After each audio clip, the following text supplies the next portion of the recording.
What's going on, guys? It's Tanner here. Now today I have a little bit of a different video, but I think it's one that you will all enjoy. So basically I did some digging and I found a very old trailer for the Ninjago line.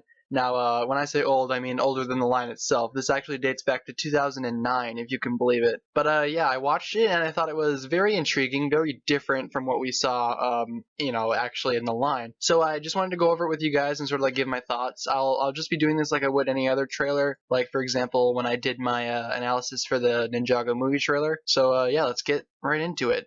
So I guess they start off with the long before time had a name and whatnot.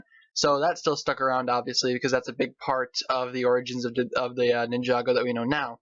But we see some prototypes for the golden weapons. If we go back here, that is the early version of the Sword of Fire.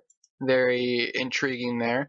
Shurikens of Ice. All these weapons look pretty similar to actually what they ended up being in the show, except for one, that being this. Yeah, I have no idea what this is. It looks like a bow staff of sorts, so it makes me wonder, was the Scythe of Quakes supposed to be the bow staff of Quakes? The name kind of sounds dumb, so I can see why they switched it to Scythe. But yeah, very interesting there. Very interesting indeed. And then we go into the battle between a young, possessed Garmadon, who looks very different from the show, and a young Wu, also looking very different. This scene sort of mirrors the battle between brothers, little mini-movie that they had, and as you can see here, it goes even more into the fight in this tornado of sorts. Definitely not how it ended up being in the show, obviously. This does not look like the monastery. It looks like they're fighting out in a forest. But story still goes, he was banished down to the underworld, by that I mean Garmadon, and of course peace returned to the land of Ninjago. Now, if we keep on watching here, again, peace. Okay, this part I found very interesting. So the skeletons are still here. So the Skullkin are obviously the main villain of this pilot, or this rather pitch, I guess you could say, because this whole thing is sort of like a pitch to Lego for the line, I think. But yeah, and then what's really intriguing, Garmadon looks a lot like he did in the first pilot episodes, I guess. He still keeps like that samurai appearance, but then yeah, that part there really surprised me, how he had 4 arms. Was he supposed to have 4 arms right away? Because he only got 4 arms, as we know Garmadon, in season 1, I think. Not the pilot season, but the first season. And then Sensei Wu, he's like, I gotta go recruit people, whatever, to protect the land against Garmadon. So he sets out on a voyage to find all these people. Now, where they find each of the individual ninja are actually very interesting, and again, very different to how it was portrayed in the actual show. So I'm pretty sure we start off with Kai, and if it'll load, there we go. So yeah, Kai's in like a disco club or like a dance party, kind of weird. And then like the overview or whatever, what do you call that? Like the background talking. I can't think of the word right now. But it's, like someone as fast as fire or agile as fire or something along that line. So you can see, yeah, this is not how Wu found Kai at all. Actually, he, as I'm sure we all know, he found Kai in his parents' blacksmith shop, not in a disco dance arena. Though I guess this proto version of Kai here kind of signifies, Kai as an actual character. He looks much different than what he looks like in the show. Not the same hairstyle. He's wearing red, obviously, so we know it's Kai. I mean, it's pretty obvious.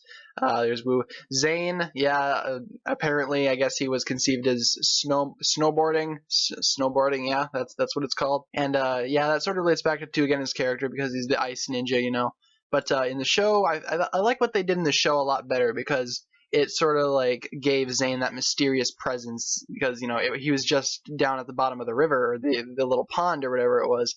And it sort of introduced us to his character that way. And Jay's playing a dead console. He's playing the Wii, everybody.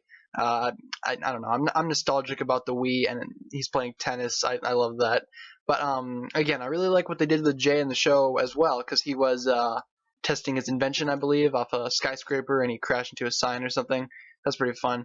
And then Cole was actually, I think, the closest to what actually happened in the show. Because as you can see here, he's like testing his limits, performing like really, really dangerous stunts in the rugged mountains, which really isn't that far off from the show, because he was climbing a mountain here. Here he's biking.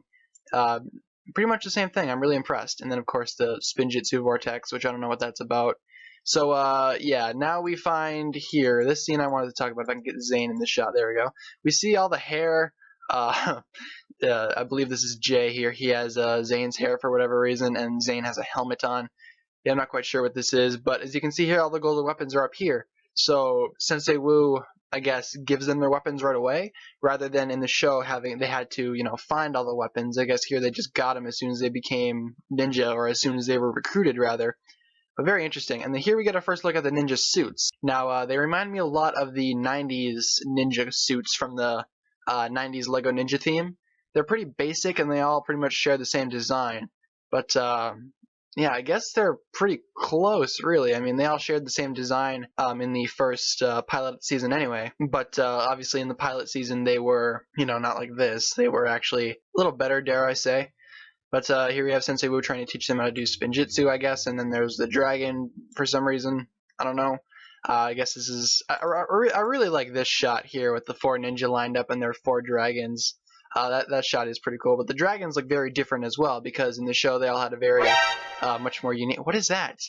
Alright, you guys, I apologize for that. I have no idea what that was, but yeah, the dragons look very different from the show version. Obviously, in the show they're more unique, and they each have like their own features, so you could signify which dragon is which. But here we have Cole training with the Black Earth Dragon and Sensei Wu. I really like this. I really like this scene here. It looks pretty cool. It definitely reminds me of something that Cole would do training. Of course, again, he has the bow staff, and Kai has the swords. Jay has the nunchuck. So they're all like practicing, I guess, which we didn't get like a training montage like this in the show. They sort of just progressed throughout the season. But I think I would have liked having each of the 4 individual ninja like train with Sensei Wu on their own. Like they could have had like a pilot episode devoted to each one, and then maybe brought them together for one big episode, and that could be like where they go and find Garmadon, much like the Avengers, I must say, in that aspect, I guess. And here we have the ninja lineup, the original lineup. See, I don't really like the suits here because they all look the same. I mean, I've said that before. The original suits look the same, but I don't really like the design in general here with the dragon and whatnot. Maybe these were like early versions of the DX suits because of the dragon and of course Garmadon. I really like Garmadon here. I think he looks cool, though I do prefer how he ended up in the show, or how he looked in the show a lot better. Now, was at the end. Okay, now this part really got me. They actually have like halfway rendered CG models for all the ninja. There's Zane, looking pretty cool. I say almost CG rendered because they look more like 2D animated to me. Like they look too cartoony, I guess. But there's Kai spinning out. Here comes Cole again with the stick. Not really sure what that is. And again, all the faces look the same on all of them. If we go back and see if we can find Zane's face looks the exact same as Cole's, and I'm pretty sure Kai has the exact same face too. Yep, look at that. They all have the same face. Again, it's just early like prototypes, so I really don't mind that. At least we got different faces in the actual show, right? In the actual line. There's Jay. And of course, Sensei Wu looking very, very different here. I do like the beard, though. I wish they would have kept the beard, but I have to say I am used to Sensei Wu's beard as we know it at this point. And then it looks like instead of an actual hat, he has one of those tile pieces. Or not tile, like the round like dish pieces. But yeah, very different here. Also very different, the logo itself. I do gotta say, though, I do like this logo. The J is very stylized here, as it is in the actual logo, but this time it's like more popping out and more in your face.